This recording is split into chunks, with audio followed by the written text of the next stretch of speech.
Assalamualaikum warahmatullahi wabarakatuh. Halo teman-teman semua, apa kabar kalian hari ini? Semoga dalam keadaan sehat dan semangat ya. Selamat datang di video pembelajaran kali ini. Di video ini kita akan belajar bersama tentang part of speech. Nah, tenang saja, materinya akan kita bahas dengan cara yang sederhana dan mudah dipahami.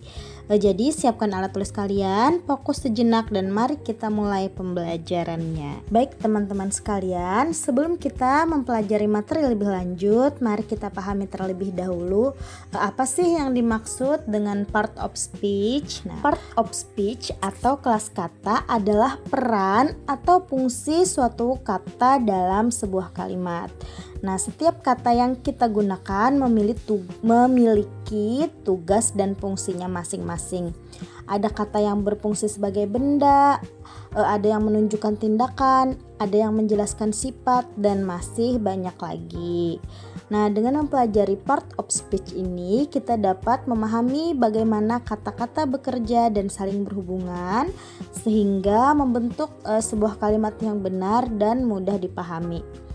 Nah, pemahaman ini tuh dasar ya dan penting banget dalam mempelajari tata bahasa atau grammar dalam bahasa Inggris. Nah, di dalam bahasa Inggris sendiri terdapat 8 jenis part of speech utama yang akan kita pelajari. Setiap jenis memiliki fungsi yang berbeda dalam sebuah kalimat. Sekarang mari kita lihat contoh kalimat berikut. Nah, kalimatnya adalah the smart student studies English diligently. Nah, pada kalimat ini setiap kata memiliki peran yang berbeda. Kata the merupakan artikel, yaitu kata yang digunakan untuk menjelaskan atau memperkenalkan sebuah kata benda. Kata smart merupakan adjektif atau kata sifat yang berfungsi memberikan informasi atau menjelaskan karakteristik dari kata benda.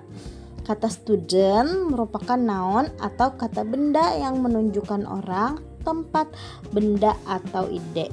Kata studies merupakan verb atau kata kerja yang menunjukkan suatu tindakan atau aktivitas yang dilakukan oleh subjek. Kemudian ada kata English, pada kalimat ini berfungsi sebagai noun karena menunjukkan nama bahasa yang dipelajari.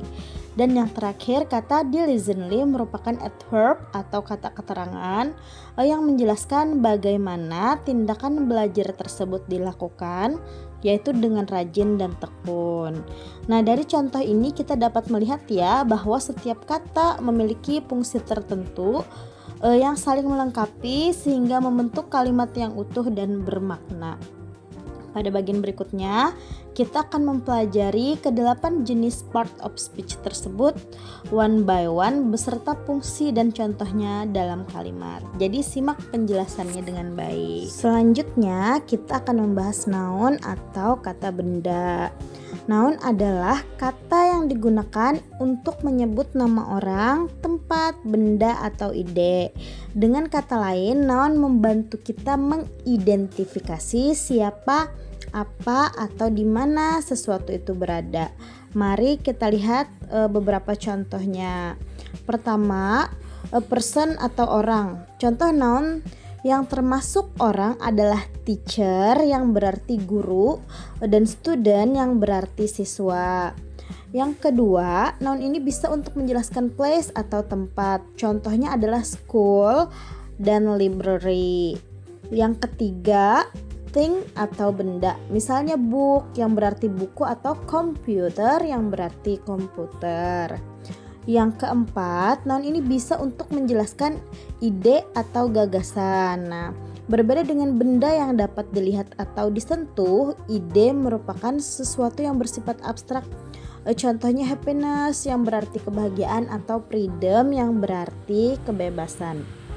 Sekarang mari kita lihat contohnya pada kalimat. Nah, the student reads a book in the library. yang berarti siswa itu membaca sebuah buku di perpustakaan. Pada kalimat ini terdapat 3 kata yang berfungsi sebagai noun. Yang pertama adalah student, karena menunjukkan orang. Yang kedua adalah book, karena itu menunjukkan sebuah benda. Dan yang ketiga ada kata library yang menunjukkan sebuah tempat. Nah, sedangkan untuk reads di sini berfungsi sebagai kata kerja atau aktivitas yang menunjukkan dia sedang membaca. Kata the dan a merupakan artikel, sedangkan kata in merupakan preposisi atau kata depan.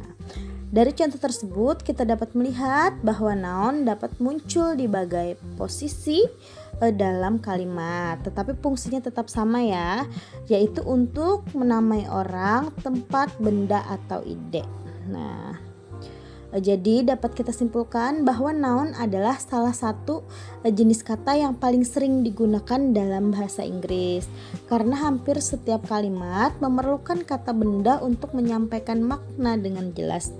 Nah, kemudian kita akan membahas pronoun atau kata ganti. Setelah tadi kita mempelajari noun atau kata benda, sekarang kita akan membahas tentang pronoun atau kata ganti. Apa sih pengertian dari si pronoun ini? Pronoun ini adalah kata yang digunakan untuk menggantikan noun atau kata benda agar tidak terjadi pengulangan yang berlebihan dalam kalimat. Dengan menggunakan pronoun ini, kalimat menjadi lebih singkat, lebih jelas, dan lebih nyaman untuk dibaca maupun didengar.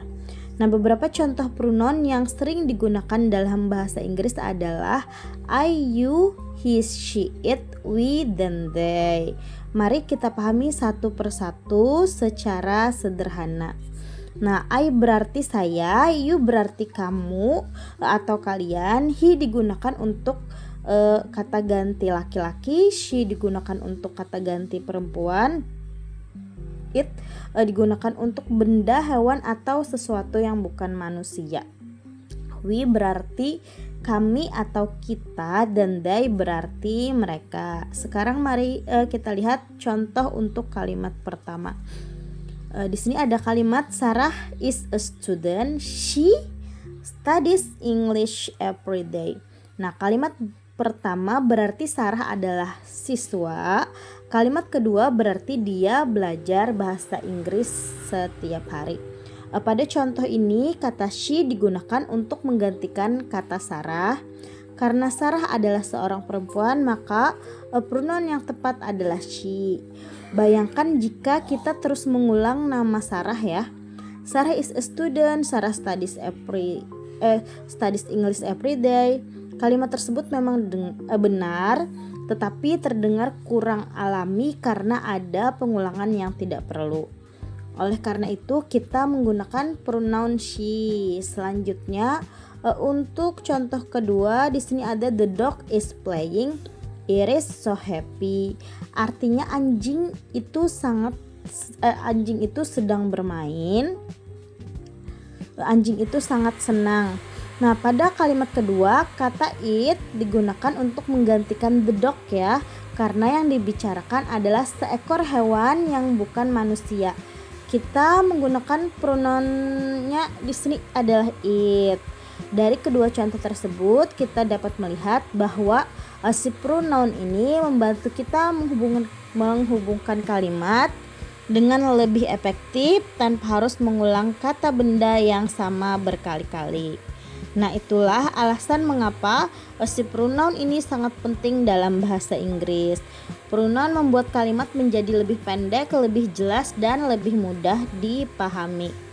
Jadi dapat disimpulkan bahwa pronoun adalah kata yang menggantikan noun untuk menghindari pengulangan dan membuat komunikasi menjadi lebih lancar. Nah, untuk minggu ini kita bahas 2 part of speech dulu. Untuk nextnya kita akan bahas di minggu depan. Demikian dulu untuk pembahasan kita mengenai part of speech. untuk minggu ini. Semoga setelah belajar materi ini kita bisa mengenal berbagai jenis kata beserta fungsinya dan perannya dalam membentuk kalimat yang baik dan benar. Semoga penjelasan yang telah disampaikan tadi dapat membantu kalian memahami dasar-dasar tata bahasa Inggris dengan lebih mudah. Jangan lupa untuk terus berlatih menggunakan part of speech dalam kalimat sehari-hari agar pemahaman kalian semakin kuat. Terima kasih atas perhatian dan partisipasinya. Sampai jumpa pada materi berikutnya. Wassalamualaikum warahmatullahi wabarakatuh.